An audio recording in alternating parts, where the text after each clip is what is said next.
Good morning, y'all. What's poppin', man? So look, it's time to talk about the On3 national poll. All right, so first off, I'm glad Carson Beck is not on this list after that performance he had. Deserved definitely to be taken off. I do love to see a running back on this list, though, Jeremiah Love, and rightfully so from Notre Dame.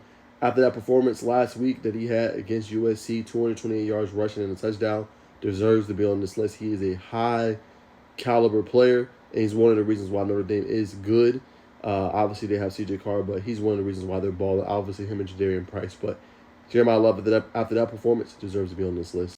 Hate to see it, man. Ruben Bain got bumped down a little bit, number 9 ranked on this list. Obviously, hate to see that. You know what I'm saying? Hate to see that, but not his fault, man. Unfortunate loss. He will have time throughout the season in order to get back up in the rankings. At one point, it was number 2, number 3. So that'll be definitely something fun to look at and see what he's able to do. Gunnar Stockton, I'm not gonna lie, man. He had a pretty good game, man. Only 5 incompletions. I think he had 4 touchdowns in the game, man. I mean, I said it on my X account. I think he's one of the best quarterbacks that has come through Georgia in the last few years, honestly. That's including Stetson Bennett. That's also including Carson Beck. I think he's better than both of those guys combined. Respectfully, yeah, don't call me crazy, but I think every game Georgia has a chance with him at the quarterback position. The other ones played well and did things, but oftentimes, when he had to deliver in those moments, sure, Bennett did it. He delivered 2 championships. I know what Georgia fans are going to say, but I don't get a quarterback that can overcome different things, right? Your defense is spiraling out of control. Your defense not being able to get stops and continue to game in, game out, put up numbers, game in, game out, put up big time drives and help your team.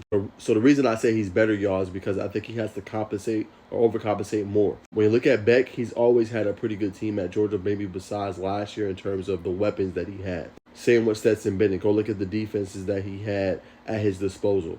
Gunnar Stockton doesn't have that. So that's why I say I think he's one of the better quarterbacks to come through Georgia, with him having to overcompensate for not having as quality of a team as Georgia usually has. A still very good team, but not the same caliber of what we're going back and what we've been looking at in years prior. Next up, Haynes King. I like him at 7.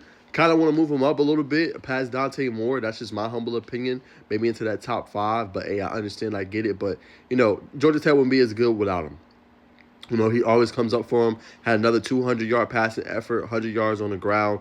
Whatever Georgia Tech needs, he comes through, man. And there's never a moment where you never feel like that you're not in the driver's seat with him at the quarterback. He's going to overcome. He's going to constantly lead his team to victory, man. So definitely deserves to be on this list. I like him at top 5. That's just me personally. Dante Moore, good rebound effort after that loss to Indiana. Obviously, big-time game. 4 touchdowns, only 1 interception. He balled out. Deserves to be on this list. Was higher up after that terrible performance against Indiana, moved down, but rebounded well, showed his resiliency, and deserves to be on this list. Now, Julian saying, I think it's the first time I see him on this poll for On3 all year.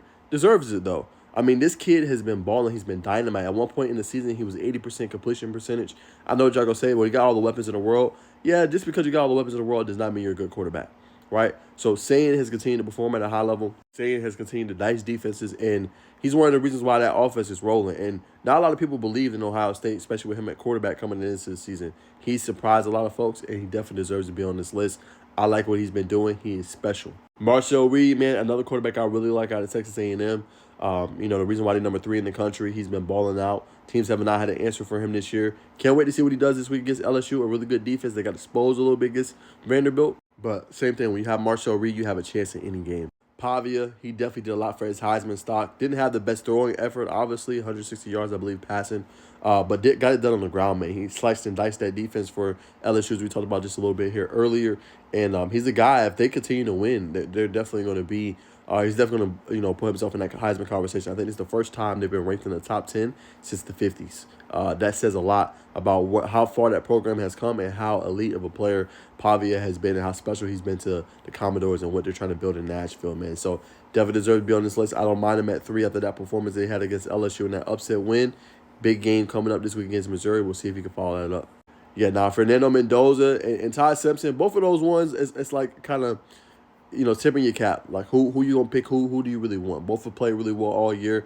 Indiana, number 2 team in the country. Fernando Mendoza has been dynamite for throughout the year. He's had great performances. He's blowing out teams.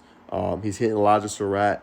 They've been great so far this year, man. So he deserves to be in the top 2. And then Ty Simpson, he's my number 1 as well. He just continues to play high standard quality of football.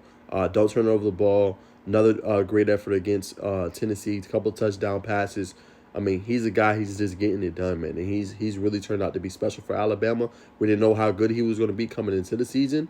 It was still QB competition, but he has emerged, and he has his team playing at a high level, and it has them playing and cooking teams every weekend. I think they have 4 consecutive ranked wins in the top 25, man. So they're getting it done, and Bama looking scary.